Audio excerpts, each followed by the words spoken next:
चावल के एक दाने की कहानी। द्वापर युग में पांडव वनवासी का जीवन जी रहे थे और महाकपटी दुर्योधन हस्तिनापुर में एक राजविलासी जीवन जी रहा था। एक दिन महर्षि दुर्वासा अपने शिष्यों के साथ हस्तिनापुर अतिथि बनकर पधारे थे।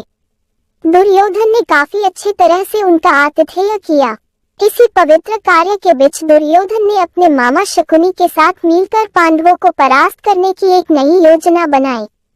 जब महर्षि दुर्वासा ने कहा कि हम अब भोजन करेंगे, तब दुर्योधन बोला कि ऋषियों को भोजन करना तो एक महापुण्य का कार्य है, लेकिन महर्षि दुर्वासा मैं आपसे अनुरोध करता हूँ कि इस महापुण्य को प्राप्त करने का अवसर मैं अपने बड़े भ्राता युधिष्ठिर को देना चाहूंगा।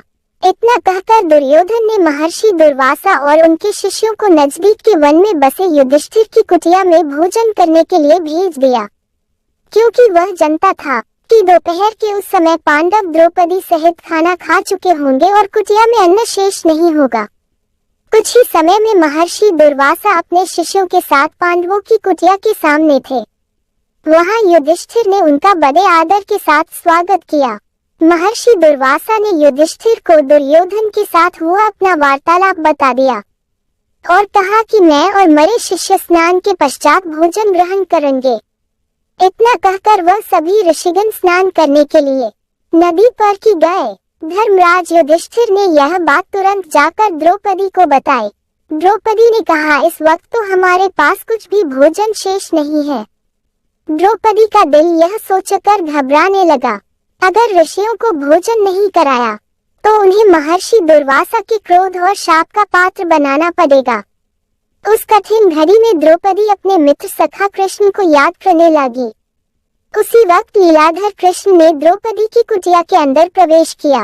उन्हें देखते ही द्रौपदी उनके पास दौड़ती हुई गई और उन्हें अभिवादन करके अपनी समस्या बताने लगी। कृष्ण ने कहा, द्रौपदी तुम्हारी समस्या को कुछ समय के लिए भूल जाओ और सबसे पहले मुझे कुछ खाने को दो, मुझे बड़ी जोरों की भूख लगी है।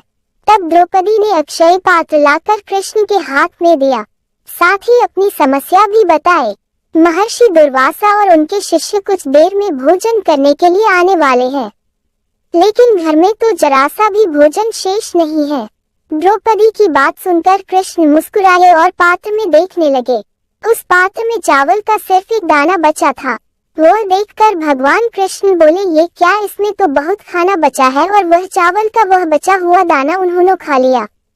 इधर कृष्ण के चावल का वह दाना खाते ही उधर स्नान करके नदी से बाहर निकले महर्षि दुर्वासा और उनके शिष्यों का पेट भर गया और उन्हें डकारें आने लगी और वह युधिष्ठिर की कुटिया की ओर जाने के बजाय अपनी यात्रा के लिए प्रस्थान कर गए। इस तरह चावल के एक दाने से ही कृष्ण भगवान में ऋषियों को पेट भरकर उनके क्रोध और शाप से पांडवों की रक्षा की।